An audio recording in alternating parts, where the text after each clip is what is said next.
खुले बाजार में चावल बेचने के सरकार के प्रयास को ठंडा रिस्पांस मिलने के बाद सरकार अब खुले बाजार में चावल बेचने के लिए ओएमएसएस योजना में बदलाव कर सकती है। केंद्रीय खाद्य सचिव ने ओएमएसएस योजना में बदलाव के संकेत दिए हैं। भारतीय खाद्य निगम पिछले हफ्ते ओएमएसएस योजना के तहत नीलामी के जरिए खुले बाजार में 3.86 लाख टन चावल बेचने के लिए बोलियां आमंत्रित की थी, लेकिन सिर्फ 170 टन चावल ही बिक पाया है। चावल की बिक्री को ये ठंडा रिस्पांस ऐसे समझ मिला है जब विदेशी बाजार में चावल की कीमतों में लगातार बढ़ोतरी देखने को मिल रही है। सर, चावल के लिए ओएमएसएस स्कीम चल नहीं रही है, अब इसके लिए क्या कुछ बदलाव हो सकते हैं?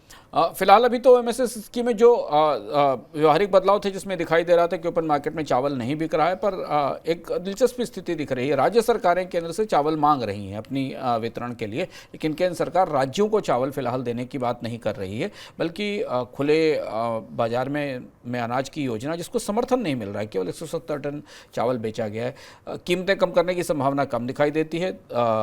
अब मौजूदा परिस्थिति में डिस्ट्रीब्यूशन के स्तर पर या जो सेल्स के स्तर पर सरकार को ओपन मार्केट स्कीम में बदलाव करने पड़ेंगे। हालांकि ये बात भी खाद्य मंत्रालय की तरफ से एक बड़ी मीटिंग के बाद आई। इस बैठक में 17 राज्यों के फूड मिनिस्टर भी मौजूद थे।